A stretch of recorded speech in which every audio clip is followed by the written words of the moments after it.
50이라고 표제되어 있는 책이 있습니다. 회사가 당신에게 알려주지 않는 50가지 비밀, Corporative Confidential. 회사에서 가장 비밀을 취급하는 문서 비밀 50개라는 책이 제목입니다.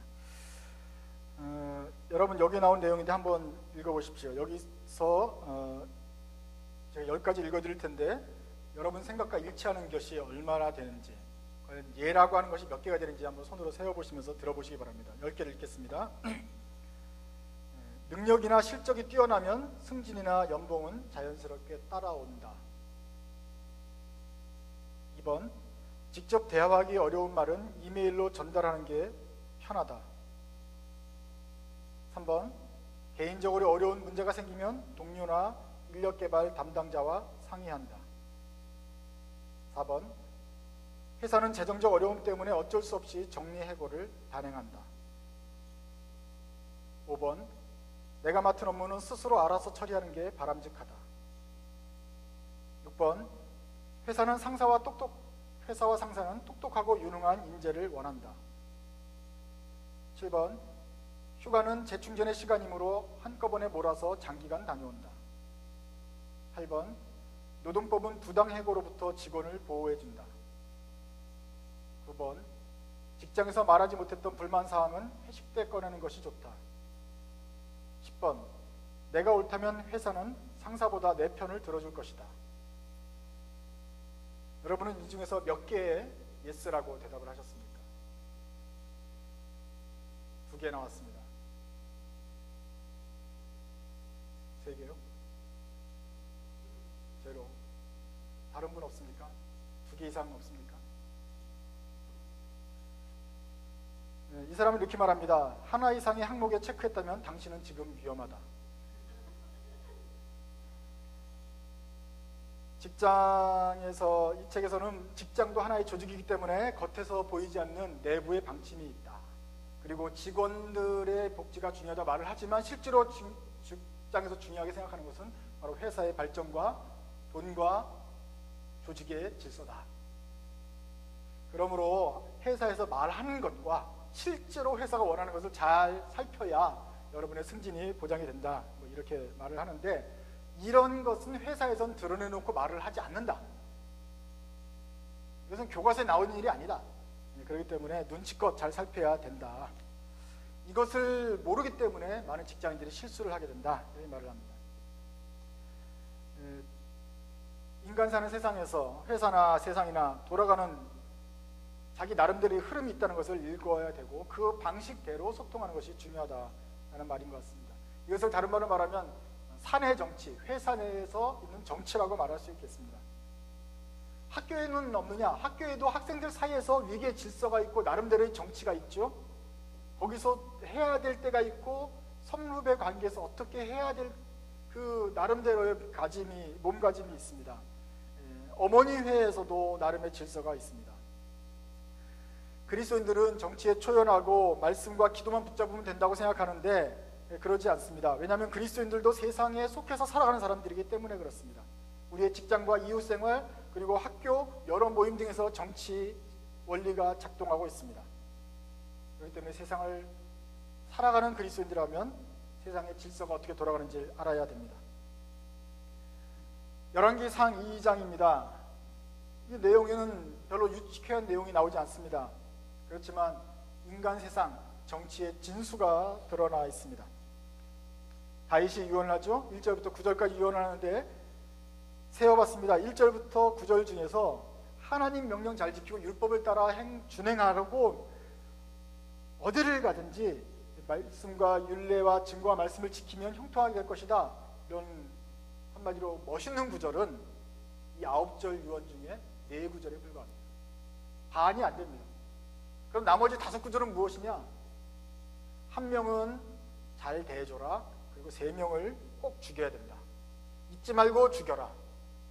이것이 이 암살 지령이 다윗의 마지막 명령입니다. 우리가 아는 그 다윗이 죽어가면서 마지막으로 멋있는 말 4마디 하고 5마디는 한 사람 살리고 3사람 죽여라. 이런 얘기를 했다는 것이 참 웃기지 않습니까? 굉장히 세속적이고 정치적인 내용의 유언입니다. 그리고 그 뒤를 이어서 솔로몬이 즉위하죠. 우리가 아는 지혜의 왕 솔로몬은 아버지의 말을 그대로 지켜서 아버지가 지목한 사람을 처단을 합니다. 그것도 즉시 하는데 그것이 다 2장에 나와 있습니다.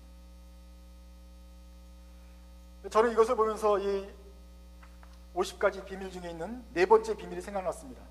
비밀 네 번째, 회사가 대외 홍보용으로 내세우는 가치 규범을 믿지 말라. 회사가 정말로 원하는 것은 개인의 이익보다 회사의 이익이다. 항상 회사의 돈을 자신의 돈처럼 아껴라. 회사의 정책에 대해 공개적으로 지지하라. 시장에서 선도적인 우위를 점하는 것이 회사의 가치이기 때문에 시장에서 선도적인 가치를 가진 직원이 되어야 된다. 성공의 이미지를 가진 직원이 되라. 그러면서 회사에서 원하는 그러한 가치가 따로 있다고 하면서 그런 직원들이 승진하고 더 잘 된다고 말하잖아요. 마찬가지로 솔로몬이 바로 그런 일을 감당했습니다. 다윗이 생각하기에 우리 왕조가 지속되는데 가장 중요한 일 중에 하나는 하나님 말씀 지키는 것도 중요한데 3명 죽이고 1명을 살리고 이것이 정말 죽으면서까지 해야 될 일이라고 꼭 부탁한 것이고 솔로몬은 그것을 듣자마자 즉시 실행을 하는 것입니다.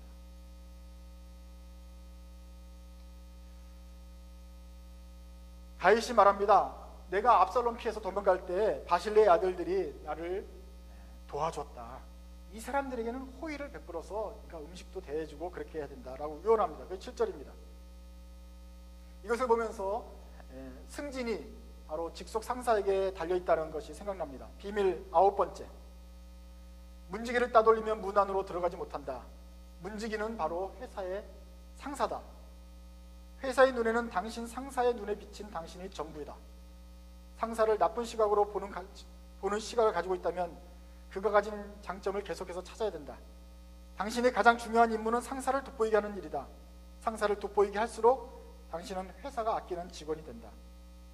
아무리 나쁜 상사라도 나름대로의 가치가 있다는 것을 잊지 말라. 당신의 자리는 오로지 상사에게 달려있다.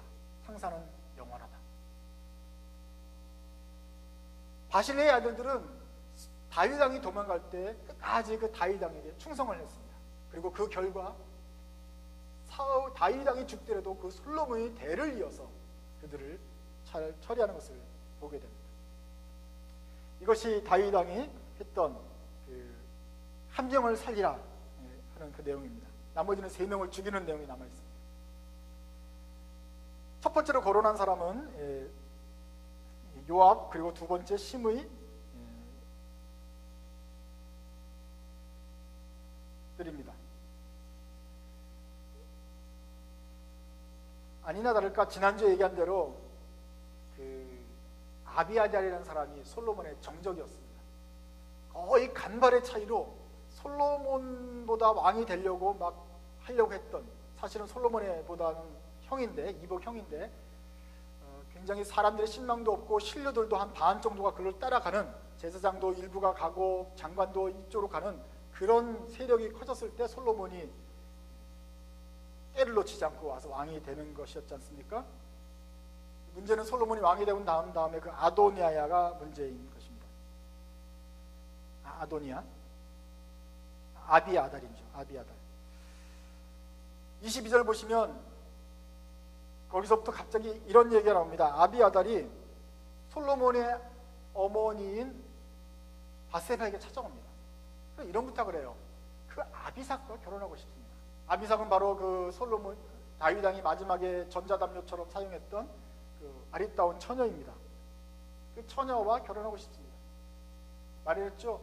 이것이 왕자로서 아버지의 후궁 혹은 아버지의 시녀와 함께 결혼하고 싶다는 것은 마치 선왕의 지위에 올라가는 듯한 그런 뉘앙스를 준단 말이에요.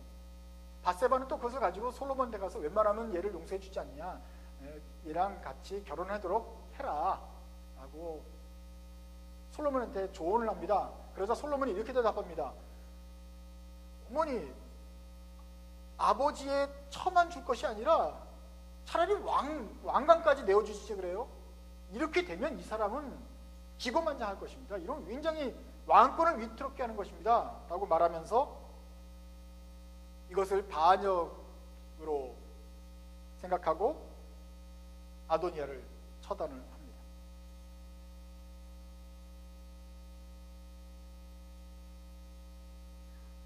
지난 1장에서는 아비아달이 이렇게 했어요. 좀 살려달라. 이제 솔로몬이 왕이 등극하고 나자 공식적으로 이제 왕이 되었기 때문에 살려달라 그러면서 솔로몬이 요청을 합니다. 그래서 솔로몬이 앞으로 내가 잘하면 살겠고 못하면 벌을 받을 것이다 그랬거든요.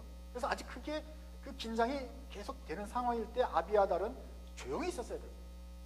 그런데 가가지고 뭐 누구랑 결혼한 것도 아니고 다윗 왕의 그 시녀와 결혼하겠다 그러니 이것은 눈밖에 나는 행동을 하며 명을 재촉한 것이 되겠습니다. 솔로몬이 아도니아를 죽입니다. 이름이 좀 헷갈리는데 아도니아가 죽었습니다. 비밀 24번째, 새로운 상사를 맞으면 그에게 적응하라. 새로운 상사를 맞을 때 상사가 자꾸 바뀌죠. 새로운 상사가 오면 기꺼이 협력하라. 새로운 관계를 형성하라. 새로운 상사를 환영해주고 아무리 좋은 의도를 할지라도 충고나 조언을 삼가라. 새로운 상사가 있을 때는 지금까지 하던 방식으로 하면 안 되고 뭔가 완전히 어떤 정치적인 지형이 바뀌었다는 것을 생각하고 그거에 빨리 적응을 하지 않으면 아도니아처럼 이런 실수를 할 수가 있다 하는 게 생각났습니다. 비밀 30번, 사내 연애를 하더라도 직장 생활에 영향을 주지 않는 방법을 해야 된다. 그 다음에 솔로몬은 27절 보시면 아비아달 제사장을 파면합니다. 이 아비아달은 마침 마지막 순간에 아도니아 편에 섰습니다. 그래서 그 아도니아 편에 서가지고 같이 했던 그 제사장입니다. 만약에 아도니아가 왕이 되었으면 이 사람은 대제사장이 됐을 것인데 바로 이 아비아달 제사장을 제사장직에서 파면합니다. 죽이지는 않고 파면해서 저쪽으로 내쫓아 버립니다. 아무리 제사장이고 자기가 보기에는 참 이게 솔로몬이 아니라 이 사람이 왕이 될 거라고 행동을 했어도 이 줄을 잘못 쓰면 파직이 되는 것이죠. 하나님께서 정하신 제사장인데 왕이 함부로 파면할 수 있느냐 없느냐 이런 건 물어보지 마십시오. 이렇게 솔로몬 입장에서도 완전히 이렇게 정부가 두 파로 나뉜 상황에서는 정지 작업이 필요한 거 아닙니까? 이 저쪽 편에 붙었던 사람은 처리를 해야 되는 것이 당연하다고 생각이 됩니다. 이 책에서도 그런 얘기가 나와요. 비밀 13번, 직장 친구는 위험하다. 직장 친구와 자기 비밀을 자꾸 누설하다 보면 그것이 결국은 화살이 되어 돌아온다는 얘기입니다. 비밀 14번, 잘못된 진영에 가담하면 적으로 간주될 수 있다. 자기는 그런 마음이 없는데 그런 친구들과 계속 있다 보면은 자기도 덤태기 쉬워서 너는 회사에 반하는 사람이지라고 인정받아서 아예 승진의 기회로부터 멀어지게 된다 이런 소리입니다. 근데 이 아비아달 제사장이 바로 아도니아 라인에 섰기 때문에 그 사람의 생명, 그 제사장의 생명은 끝나고 말았던 것입니다.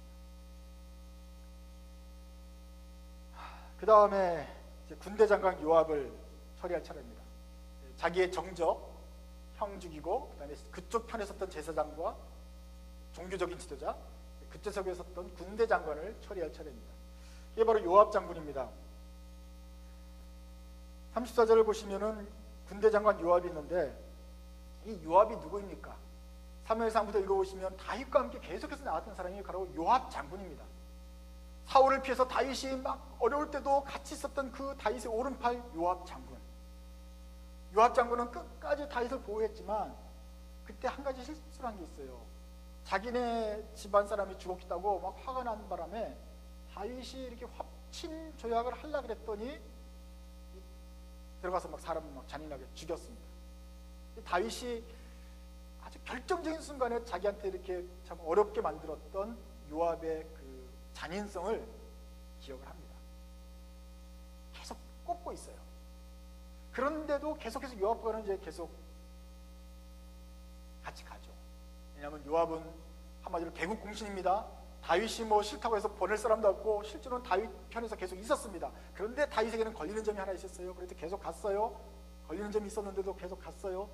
압살롬이 반역을 할 때도 요압은 다윗 편에 섰습니다.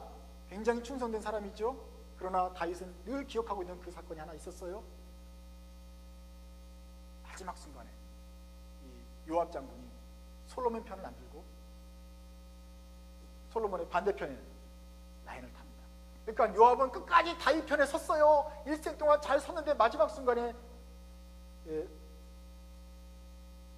아도니아 줄에 섰습니다. 솔로몬 편에 볼 때는 이것은 또 처리해야 될 사람인 것입니다. 이 소리를 듣고 나서, 이 이야기를 듣고 나서 이 요압 장군은 곧바로 또 성전으로 달려갑니다. 성전으로 달려가서 성전 대장불을 잡으면 이거는 죽이면 안 돼요. 하나님께 나와서 목숨을 구걸하는 그 행위이기 때문에 그 왕이라도 함부로 죽이면 안 됩니다. 그래서 지난번에 아비아달은 뭐 일단 살려주겠다 이렇게 하지 않았어요? 근데 요압은 틀립니다. 잡았는데도 솔로몬이 사람들 보내서 나와라 그러면 안 나갑니다. 이걸 꼭 잡고 있어야 됩니다. 그러자 들어가서 쳐 죽입니다. 솔로몬이 죽인 게 아니라 솔로몬이 시켜가지고 들어가서 용역이 쳐 죽이게 됩니다.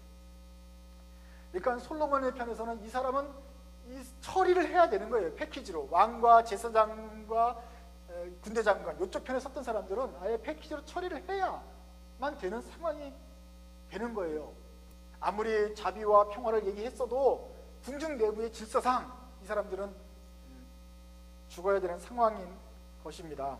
이것이 어떤 회사의 비밀이라고 할 수 있겠죠. 오늘날에도 이런 것이 낯설지 않습니다. 비밀 다섯 번째, 능력이 뛰어나다고 해서 안전한 것이 아니다. 능력은 누구나 키울 수 있다. 우리처럼 능력 많은 사람, 다른 사람 많이 있다는 거죠. 회사는 그 이상의 것을 원한다. 회사는 회사가 가치를 두는 것에 적극 동참하는 직원을 원한다. 요압은 능력 있는 장군이었어요. 나라에는 큰 도움이 될 것입니다. 객관적으로는. 그런데 솔로몬의 방침, 회사의 방침, 이 나라가 나갈 방향과 어긋났기 때문에 결과적으로 죽임을 당했습니다. 정리해고가 되었습니다. 자, 이제 마지막 사람입니다. 마지막 사람은 시므이입니다. 시므이를 꼭 죽여라 라고 다윗이 죽어가면서 마지막으로 거론한 사람이 바로 시므이입니다. 이 시므이는 그냥 죽게 해서는 안 된다. 그것이 이제 9절에 나옵니다. 백발에 피를 묻혀서 스올로 내려가야 된다. 지옥으로 내보내야 된다. 벌을 줘야 된다 하는 말을 했고, 또 다윗이 솔로몬이 이것을 아주 척도까지 잘 지킵니다. 이 시므이가 누구냐? 다윗이 그 아들 압살롬이 쫓겨서 막 도망을 가게 돼요. 예루살렘이 그 노년에 60살 노년에 쫓겨서 예루살렘을 버리고 막 도망을 가는 상황에 시므이가 나와가지고 도망가는 다윗을 보고 저주를 합니다. 아들한테 쫓겨가지고 도망가는 저 다윗의 저 몰골을 보라 뭐 이러면서 저주를 했어요. 하나님의 은혜로 다윗이 압살롬을 이기고 다시 왕궁으로 돌아오지 않습니까? 근데 그 시므이가 어떻게 했어요? 다윗 왕이시여 어서 오십시오. 할렐루야. 잘 오셨습니다. 옛날에는 어땠냐는 듯이 그냥 또 이렇게 비굴하게 환대를 합니다. 다윗이 사람들 다 보는 앞에서 자기를 환대를 하는 걸 갖다가 이 나쁜 놈 내가 갈 때 저주했지. 너를 확 그냥 이렇게 해야 될 것 같은데 사람들이 봐서 그랬는지 몰라도 시므이 내가 너를 벌하지 않겠다. 이렇게 용서를 해줍니다. 용서를 해주는 것처럼 보였습니다. 다윗이 죽을 때 유언을 들어보니까 다윗은 결코 그를 용서하지 않았어요. 그래서 죽어가면서 솔로몬아, 시므이는 내가 용서해준다고 말했지만 너는 좀 손을 봐야겠다. 솔로몬이 그 다윗의 마음을 알죠. 그래서 사람을 보내서 즉각 죽이진 않는데 끌 수가 없어요. 너는 거기 가서 집 밖을 한 번도 나가지 마라. 가택연금을 시킵니다. 그리고 시므이가 3년 동안 그 같은 연금 말을 잘 들었어요. 시므이는 굉장히 지혜로운 사람이에요. 막 뭐 아내를 주십시오 하고 막 욕을 하거나 뭐 이렇게 막 반역의 기세를 하지 말고 자기가 굉장히 불리한 위치에 처했다는 걸 알고 있어요. 그래서 3년 동안 떠나지 마. 솔로몬이 얘기하자 3년 동안 집 밖을 떠나지 않습니다. 그런데 자기네 종이 저쪽으로 도망을 갔어요. 그래서 종 잡으려고 가가지고 종 데려오는데 잠깐 가서 떠났어요. 솔로몬이 그것을 계속해서 지켜보고 있다가 3년 만에 드디어 꼬투리를 잡았습니다. 그리고 죽여버립니다.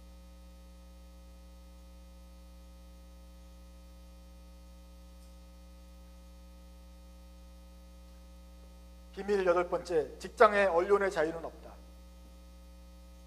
부정적인 목소리를 높이면 회사의 성공을 가로막는 직원으로 인식이 된다. 회사의 방침을 공개적으로 지지하고 항상 회사의 긍정적인 태도를 보여다. 그래야 살아남든지 정리해고 대상이 되지 않든지 이른다. 이것이 바로 회사가 원하는 것이다. 솔로몬이 자기의 국정을 펼 때에 원했던 사람들, 걸림돌이 되지 않고 방해하던 이런 사람들을 다 제거하는 것에서 우리가 같은 맥락을 볼 수 있겠습니다. 46절 맨 밑을 보십시오. 침을까지 쳐주고 난 다음에 그 다음 말이 이렇게 됩니다. 솔로몬은 권력을 완전히 장악하였다. 다윗 왕이 죽자마자 솔로몬이 숨가쁘게 했던 그 정지 작업, 그리고 그것이 끝나자 솔로몬이 권력을 완전히 장악한 것이 되었습니다. 다른 번역에서는 보통 이렇게 말을 합니다. 왕국이, 나라가 솔로몬의 손에 견고하게 서게 되었다. 견고하게 솔로몬의 손에 서게 되었다라는 말인데, 그것을 여기 새 번역에서는 권력을 완전히 손아귀에 집어넣었다 라는 말로, 장악, 손아귀에 넣었다라는 말로 표현을 합니다. 이게 더 생생하지 않습니까?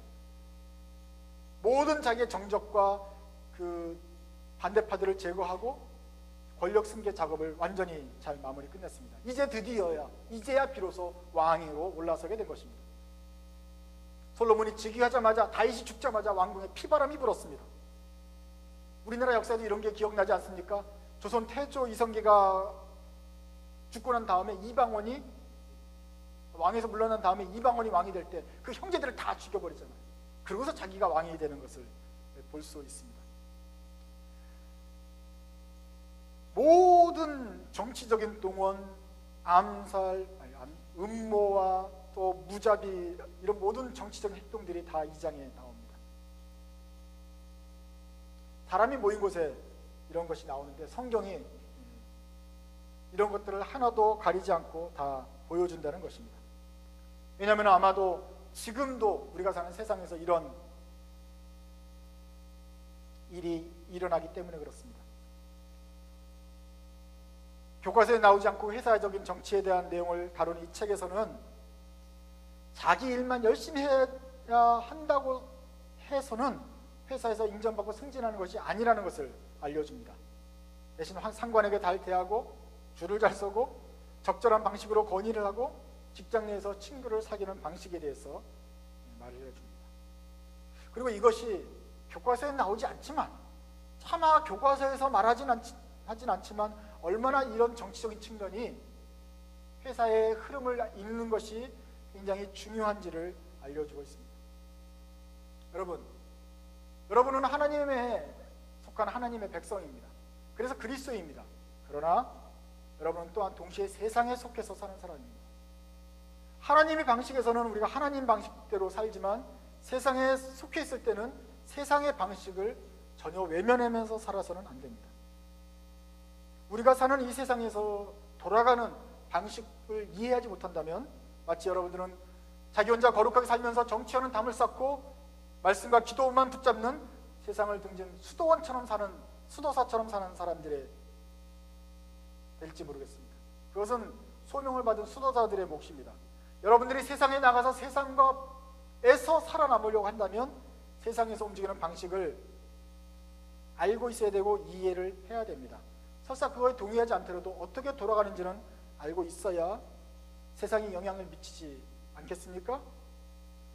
이왕 세상에 나가서 직장을 다니려고 한다면 직장에서 살아남아야 거기서 영향력을 미치고 세상을 움직일 수 있는 사람이 되지 않겠습니까? 하나님의 도구로 쓰임 받으려고 한다면, 이 세상에서 하나님의 뜻을 펼치려고 한다면 세상의 정치 원리를 이해하고 있어야 될 것입니다. 그런데 많은 그리스도인들은 세상에 이 원리에 약합니다. 이게 다른 말로 말하면 정치인데 이 정치에 대해서 무관심합니다.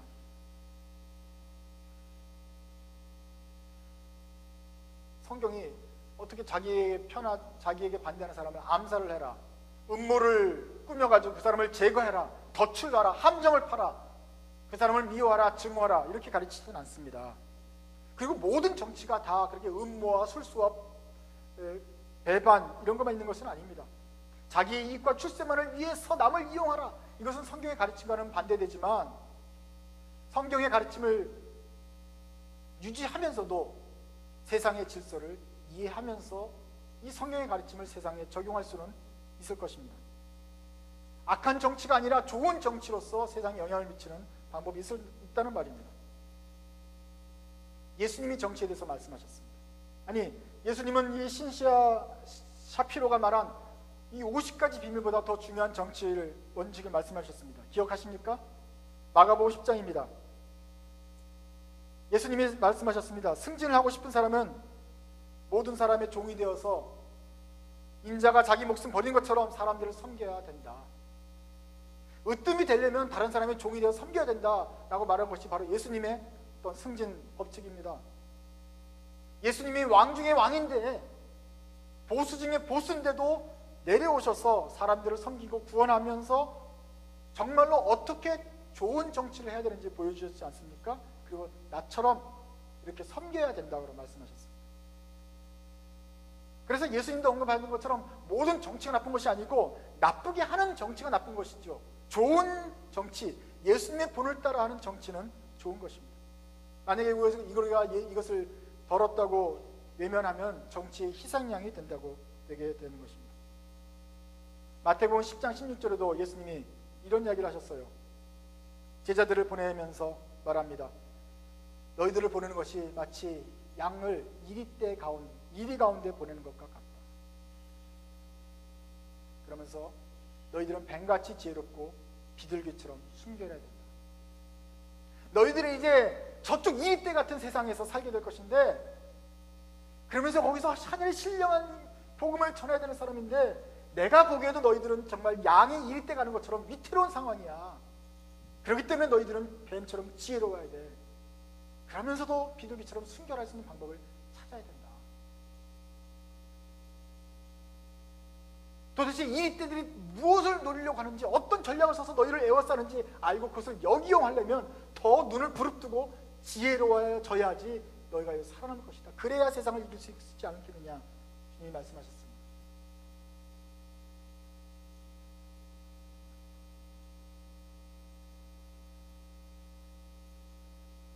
저는 열왕기상을 보면서 다윗에게서도 솔로몬에서도 어떠한 직접적으로 우리가 본받을 만한 어떤 가르침을 얻지 못합니다. 그러나 하나 얻는 거라고 한다면, 세상은 이렇게 돌아가고 있구나. 회사도 정말 정글처럼 이리떼 같이 돌아가고 있고, 솔로몬의 왕궁에서도 이런 이리떼 같은 질서가 존재하는 거구나.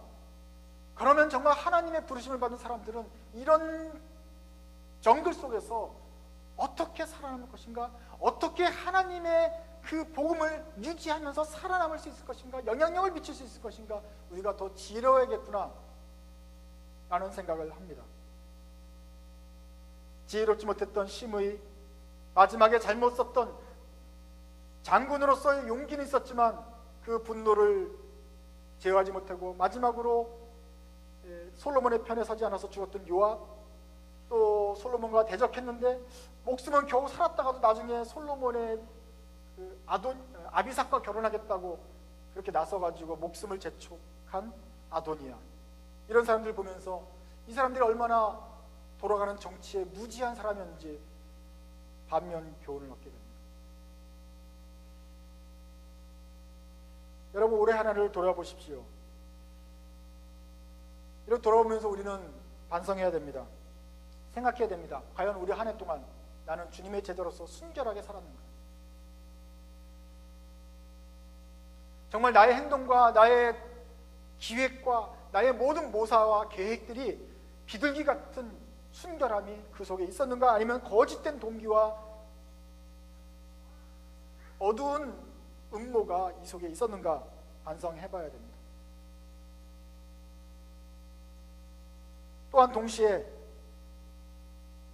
과연 우리가 지혜로웠는가 생각해 봐야 됩니다.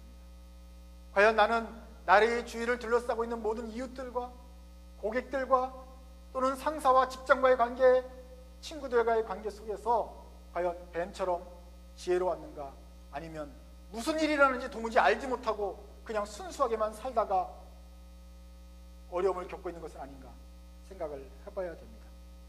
우리는 순결하기도 해야 되고 지혜롭기도 해야 됩니다. 올 한 해를 우리가 지나면서 우리가 한 살을 더 먹고 경험을 더 했습니다. 주님께서는 기다리고 계십니다. 이렇게 순수한 주님의 종들이 세상에 나가서는 세상을 이길 수 있는 지혜를 가지고 세상에 영향력을 미치고 이 땅에서 살아남으면서 주님께서 주시는 영혼들을 건지고 세상의 가치관이 아니라 주님의 가치관을 확산시키는 증인들이 될 수 있도록 그렇게 기대하십니다. 그러려면 순결하고 지혜로운 종들이 되어야 됩니다. 올 한 해 우리가 지나면서 또 지나간 일들을 반성하면서 생각하는 기도가 있습니다. 주님, 우리를 더 순결하게 주시옵소서. 주님, 우리를 지혜롭게 해 주시옵소서. 우리가 세상에서 할 말을 가르쳐 주십시오. 우리가 기도한다면 그 은혜가 크셔서 우리에게 모든 것을 주시는 하나님이 세상에서 살아남을 법을 가르쳐 주실 것입니다. 세상에서 살아남는 것, 서바이벌 할 뿐만 아니라 세상의 지혜를 이기고도 남는 그 더 큰 지혜를 주실 것입니다. 이것이 우리가 기대하는 하나님의 은혜입니다. 세상에서 가르치는 50가지 비밀보다 더 큰 지혜를 주님 앞에 구한다면 세상 사람들이 이해하지 못하고 기대하지 못했던 순결하고 지혜로운 그 지혜를 우리는 얻게 될 것입니다. 올 한 해를 마무리하면서 여러분들은 주님 앞에 순결과 지혜를 간구하면서 이제 새로운 한 해를 살아갈 힌트를 얻게 되시길 바랍니다. 주님께서 도와주실 것입니다. 기도하겠습니다. 하나님 아버지, 올 한 해도 주님의 은혜 가운데 저희가 여기까지 왔습니다. 저희가 세상에 나가서 세상과 씨름하고 생존하며 경쟁하며 살아남기 위해서 애썼습니다. 수고하고 힘들었던 우리 종들을 위로해 주십시오. 그동안 순결하게 주님의 명령을 지키느라고 고심하며 기도했습니다. 이제 이들에게 하늘의 신령한 지혜를 부어주십시오. 그래서 세상에서 세상의 흐름을 읽고 오히려 세상을 도와주며 세상을 이끌어 나가는 지도자가 될 수 있도록 하늘의 신령한 복을 확산시키는 주님의 증인들이 될 수 있도록 성령께서 권능을 더해 주시고 지혜를 주시고 세상이 감당하지 못하는 사람들이 되어서 세상을 이기는 사람들 되게 해 주시옵시오. 그래서 저 성난 이리들을 마치 온순한 양처럼 변화시키는 주님의 도구가 되기를 원합니다. 우리가 가는 곳마다 하나님의 나라가 확장되며 그곳에서 주님의 빛이 발할 수 있도록 올 한 해 주신 그 모든 경험들과 교훈들이 저희 속에 성숙되어서 이제 앞으로 오는 한 해에서는 더욱더 지혜로워지는 저희들 되게 주십시오. 주님의 능력과 그 크신 지혜가 얼마나 부유한지 저희로 알게 해 주십시오. 예수님의 이름으로 기도드립니다.